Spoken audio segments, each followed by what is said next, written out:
Olá, pessoal. Aqui é a professora Belisa e hoje nós vamos falar sobre um dos clássicos da sociologia, né? Nesta próxima semana, em que este vídeo vai estar no ar, né?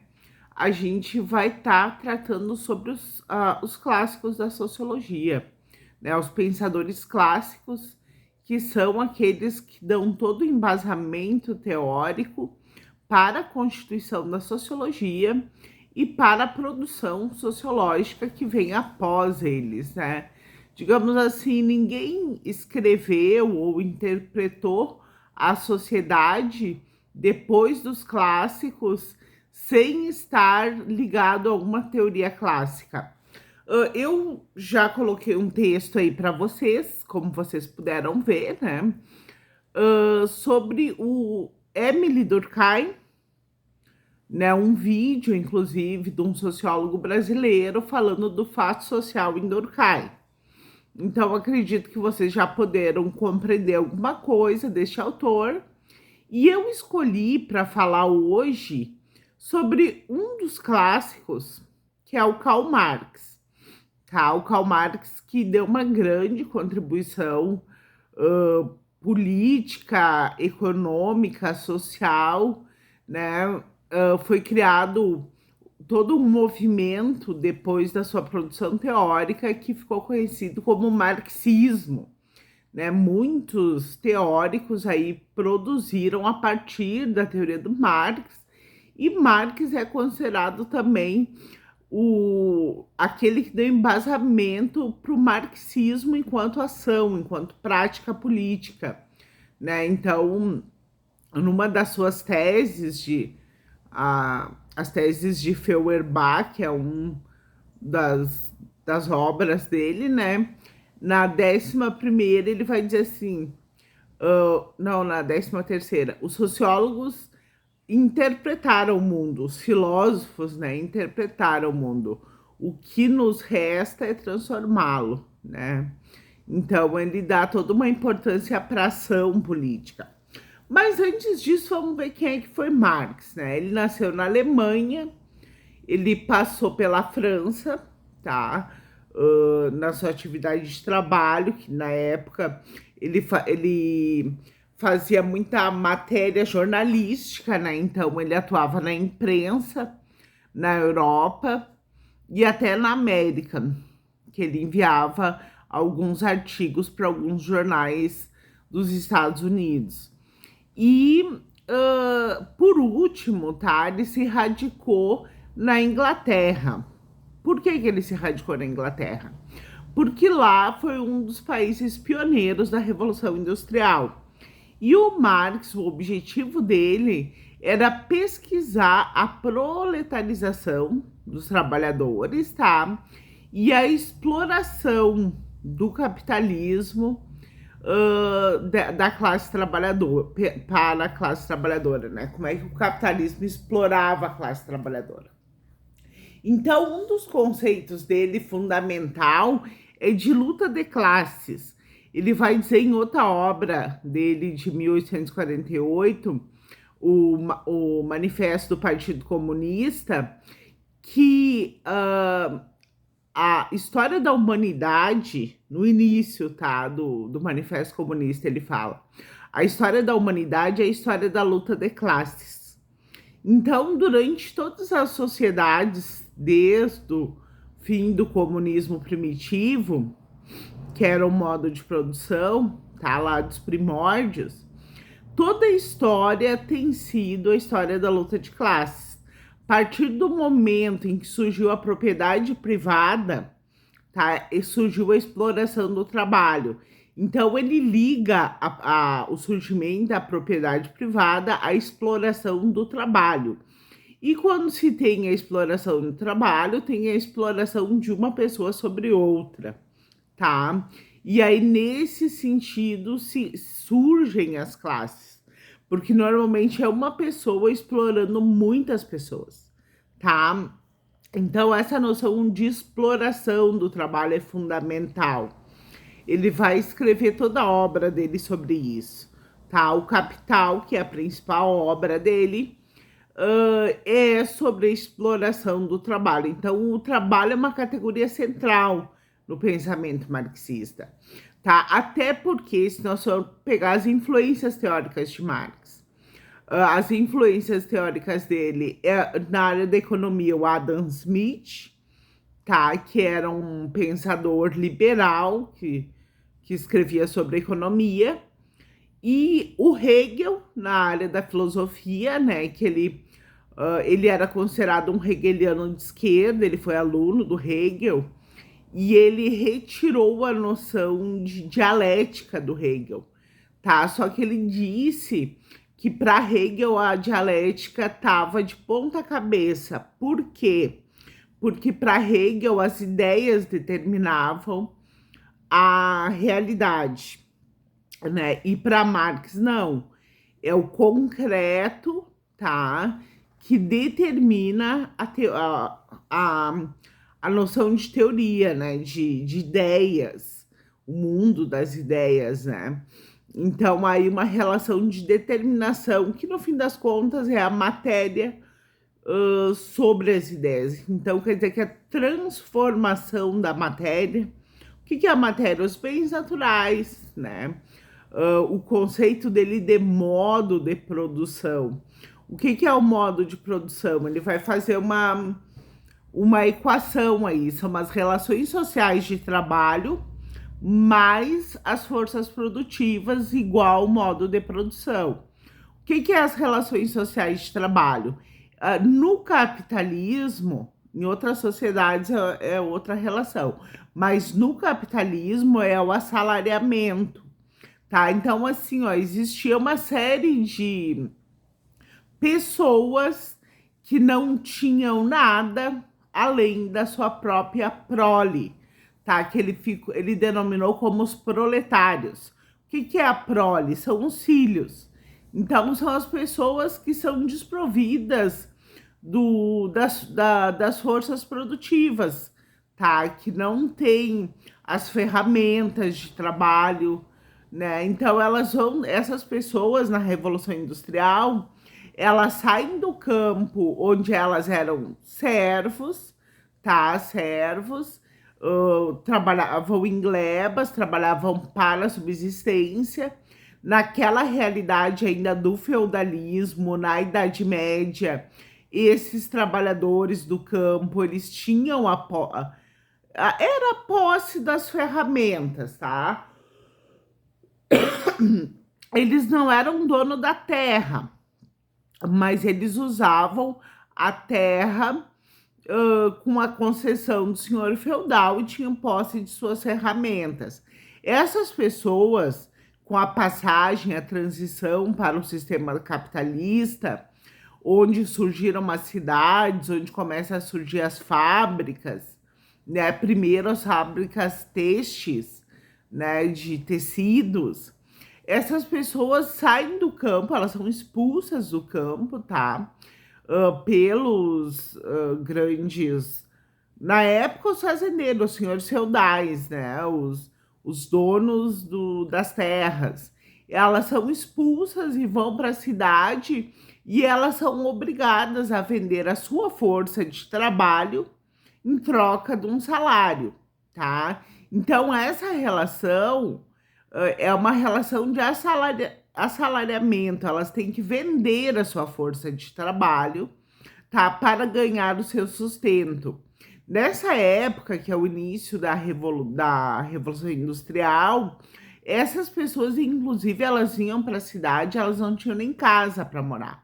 Elas viviam em casas de trabalho, que eram grandes galpões, onde os trabalhadores usavam para dormir, se alimentar, e tinham muito pouco tempo para isso, tá? Porque as jornadas de trabalho eram extensas, intensas, né? E eles eram muito explorados.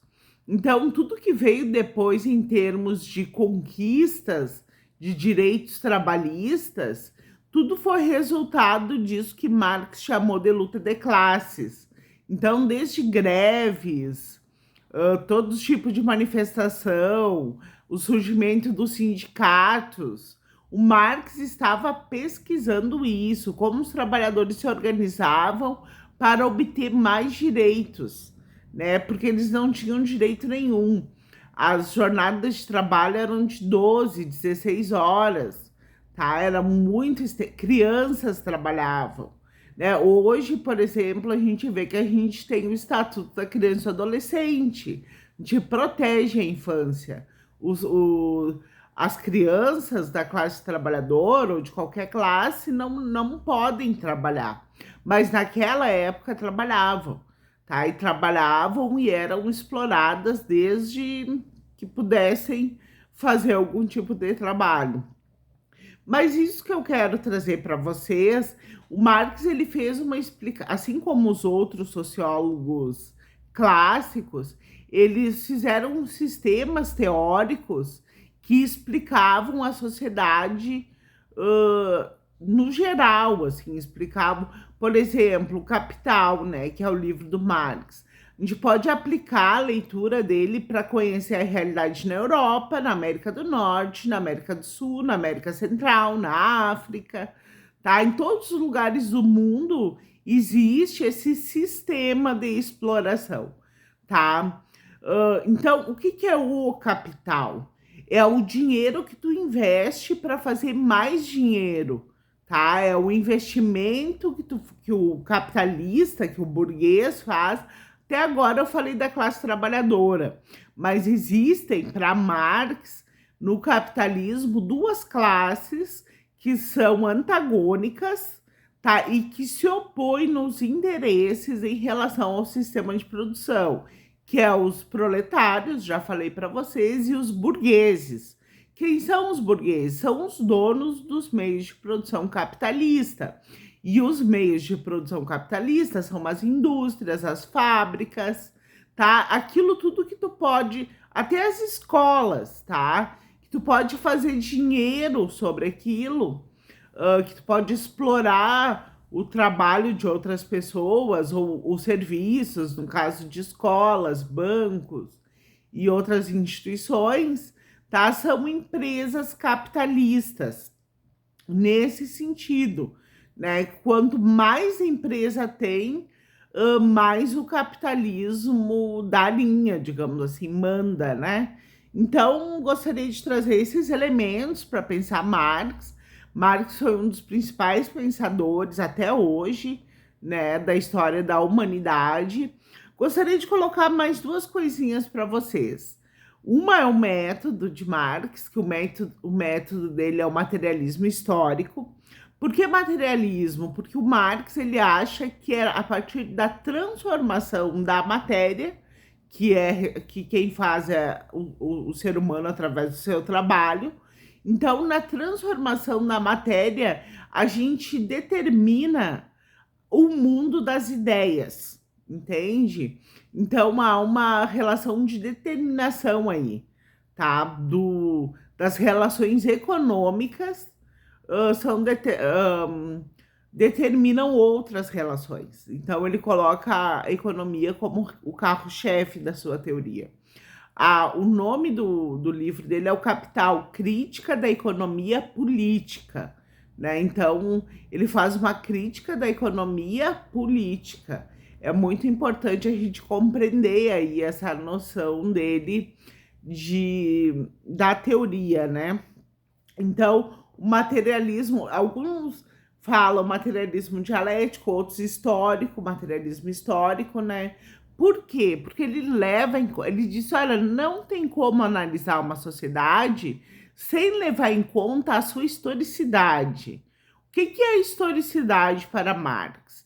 Ele leva em conta toda a história da humanidade, tá? Um dos grandes colaboradores dele, do tempo dele, que viveu colaborando, trocando, interagindo com ele, é o Friedrich Engels, tá? O Friedrich Engels escreveu o livro A Origem da Família, do Estado e da Propriedade Privada, que essas três coisas estariam interligadas, né, na origem daquilo que a gente conhece dessas instituições hoje em dia, a família, o Estado e a propriedade privada.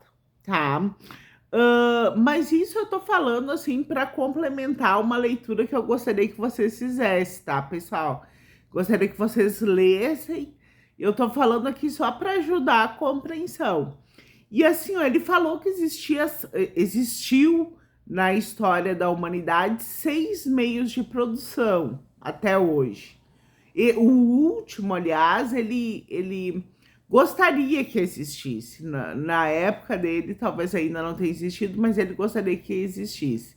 Então, começando pelo primeiro, lá dos primórdios, o comunismo primitivo, tá? Que eram nossos antepassados mais longínquos, onde não existia propriedade privada.